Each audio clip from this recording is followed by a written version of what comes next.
Hi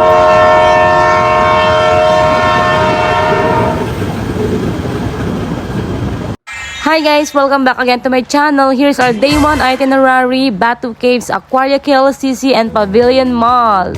Sasakay nga pala kami ng train, kaya naman bumili na dyan si kuya ng aming ticket. Nang makabili na nga kami ng ticket, kailangan mong tumawid dito, madali ang paglakad lamang. Siyempre first time natin, kaya naman medyo nagka-problema pa dyan si Daddy. Sasakay na nga tayo dyan sa train. Dalawang sakayan nga pala tayo ngayon guys. Kasi hindi pa ito yung train na kung saan dadalhin tayo sa Batu Cave. Fast forward, nandito na nga tayo. Bababa na tayo dyan.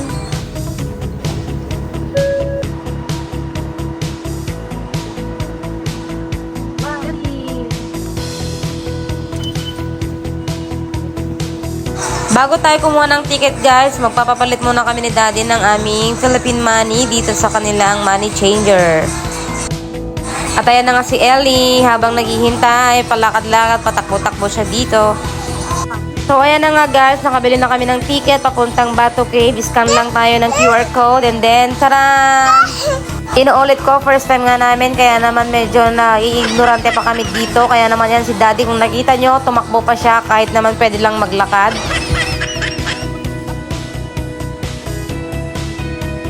Andito na nga yung ating train guys. See you in 30 minutes. Batu Caves. Andito na nga tayo guys. So wow, ang daming pigeons, ang daming kalapati dito guys. Ang Malaysia nga pala guys, parang Pilipinas lang. Kaya naman hindi tayo ready sa mainit-init na araw.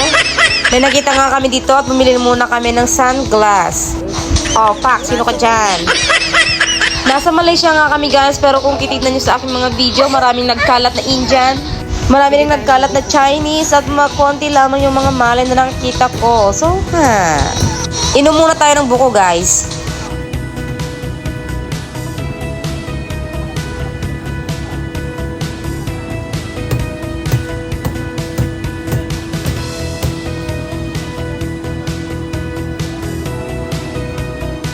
Ayan na nga, oho na si Daddy at saka ang aking baby. Bumili rin kami ng sombrero dito guys. Talagang hindi namin kaya yung init. Lalo na si baby.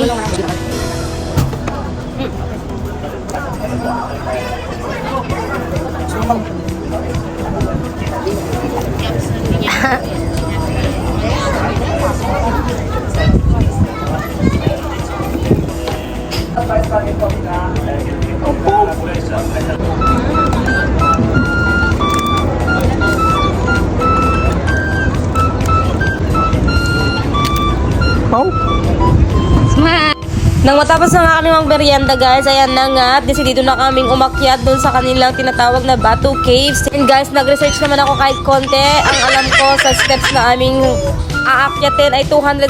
Kaya naman good luck sa akin, good luck kay Ellie. Pero hindi, okay lang kay Ellie dahil bubuhatin naman namin siya. Good luck kay Kuya, mas good luck kay Daddy nyo.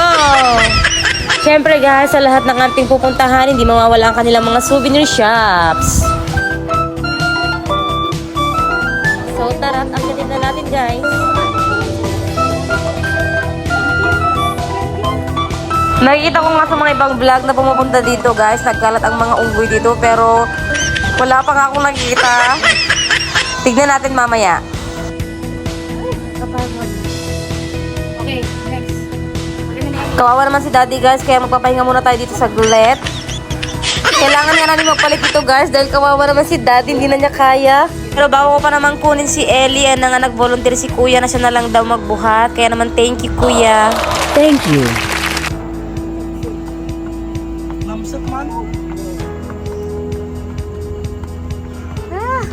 Tuloy-tuloy pa rin guys, dahil wala rin silbi itong lakad natin kung hindi natin titignan sa taas. Kaya naman go go go kahit nakakapagod. Malapit na nga tayo guys, siguro mga 200 steps na lang. Charis.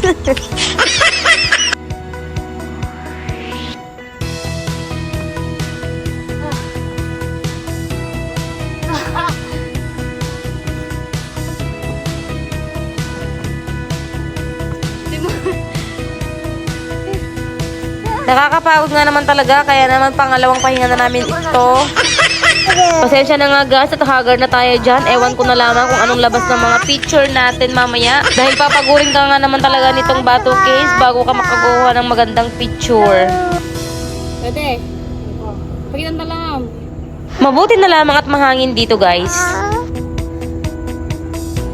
Kailangan na naman nating palitan dahil pagod na rin si kuya, kaya naman go ulit kay daddy. Ang sabi ko nga sa kanila, ako na lang bubuhat kay Ellie kapag bababa na.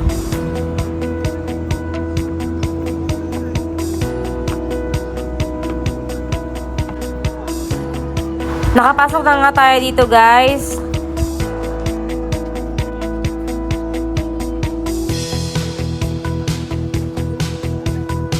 So welcome to Bato Caves. Dito na nga tayo sa loob.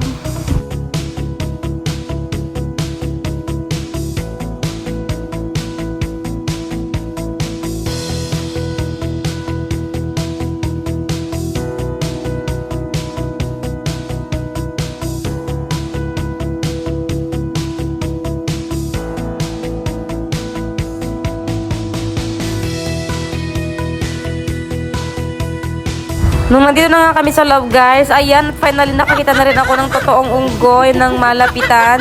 So, friendly siguro sila dahil hindi nga sila nakakulong, kaya naman tiwalang-tiwala na lang kami dito guys.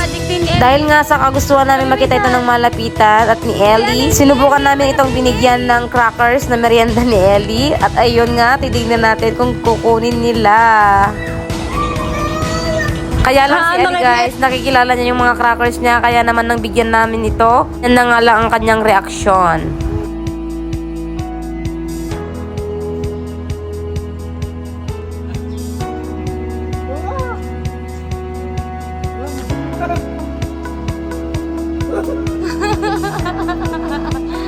Good job! Very good, Ellie. Hindi ko nga alam kung anong reaksyon ni Ellie doon, kung natutuwa ba siya o natatakot sa mga unggoy. Pero ayan na nga, tagsilawasan na naman yung mga unggoy, nang pababa na kami. Ayan, nakakita na naman si Daddy ng unggoy, nakaupo lamang siya dyan sa may hagdan. At ako, ayan, puray na Hi, best friend! Hi! Siguro nga dahil binigyan ito ni Jake, nag-usap-usap na silang maglisilabasan dahil masarap nga naman yung crackers na binigay namin. Tiger pa yun guys. That's monkey, yeah? Pababa na nga kami guys, pero look at that, ang daming unggoy. Wow! Wala, ang ganda lang. Bumababa ang sarap.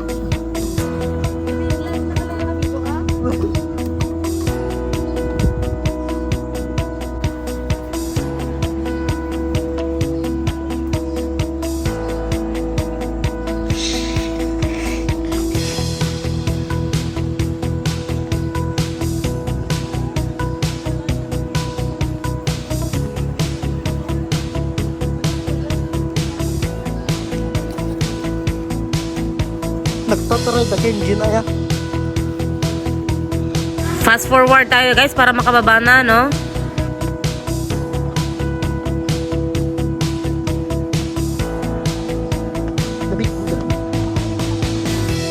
Nang makababa na nga kami guys, at ayan, nagturo-turo si Ellie ng kanyang paboritong prutas, ang banana, kaya naman binilan namin siya.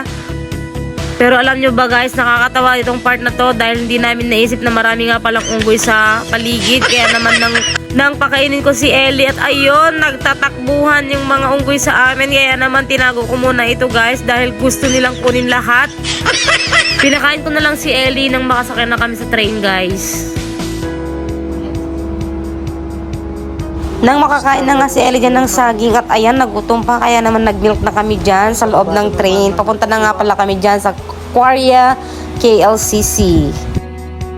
Dahil nga nakakapagod kanina at ayan, nakatulog na ang aming baby, pero wala tayong choice kundi gigisingin natin mamaya kapag nasa loob na tayo ng mismong Aquaria KLCC. Parang Ocean Park lang to guys sa Manila. At ayan na nga guys, ipinapakita na nga natin yung QR code dahil nag-book na pala si Daddy sa Cook. At doon na rin siya nagbayad guys. Welcome to Aquaria, Ellie Boy. Ayan na nga, ginising na nga namin siya, guys. Unang pasok nga palang, guys. Ito na at bumungad sa amin ang pirana. Ayan, napapanood pa naman ako ang mga movie nito, guys. Starfish Ellie!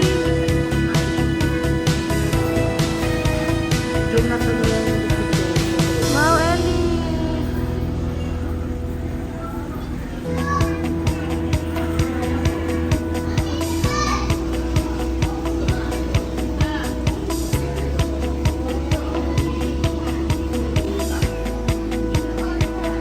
Ay, shark link! Ellie, shark!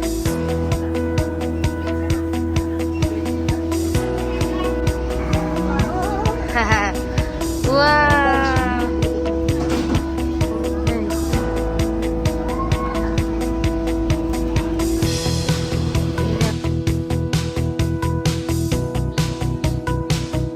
Nung una nga, guys, ito pagpasok nga namin, parang boring naman yata. Puro mga naka-aquarium lang yata. Pero wait, guys, tignan nyo hanggang sa huli. Napakaganda dito. Ewan ko ba kay daddy, pero ang tagal nilang tinignan dito. Pero frog lang naman pala. Akala ko naman kakaiba.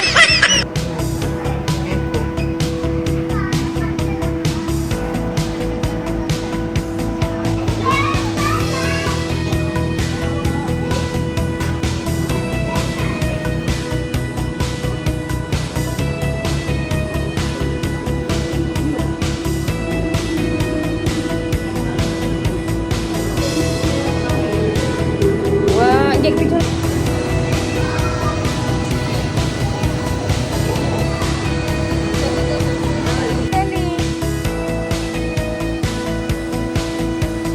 Nagkadaloy sa? Naman.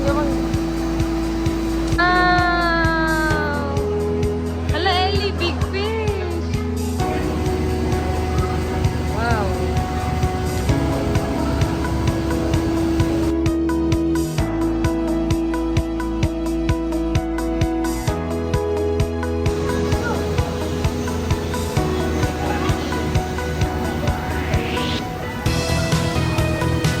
Ellie, look, baby fish! Kung i-rate ko nga pala sa day 1 itinerary namin, ang Bato Cave is 7. Tapos ito namang Aquaria is 10. Kaya watch out, guys. Kung saan pa nga yung pinakamagandang part dito, guys, dun pa talaga umiyak si Ellie. Kaya naman hindi na namin ito masyadong na-enjoy. Natakot na nga si Ellie dito. Kaya naman sabi ko kay daddy, bilisan na lang niya sa paglalakad. Sorry, baby Ellie. It's okay.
Kinuha ko nga muna si Ellie, guys, para aliw-aliwin siya dito dahil hindi naman siguro siya matatakot dahil nandito na tayo sa mga jellyfish.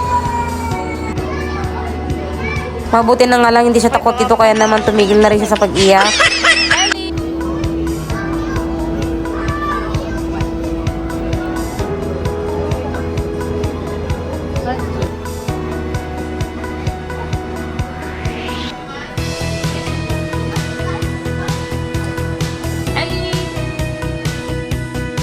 So, dito na nga guys, malapit na nga tayo sa exit dahil pataas na tayo. Pupunta na tayo sa mga souvenir shop nila.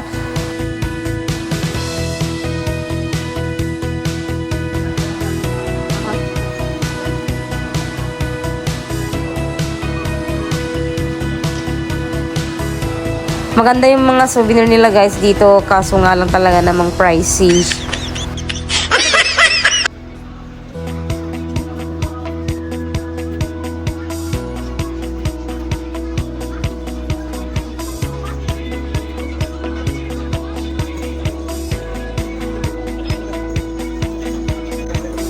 At ayan na nga guys, nakalabas na nga tayo. Black paint.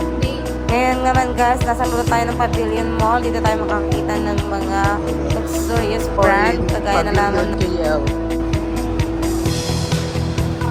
Hindi pa kaya ng budget guys, kaya naman nag-window shopping lang kami dito. Pero dito na rin kami kumain.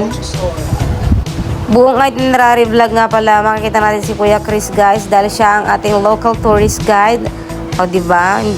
Maraming salamat nga pala sa kanyang boss dahil pinayagan siyang mag-leave ng 5 days para sa amin.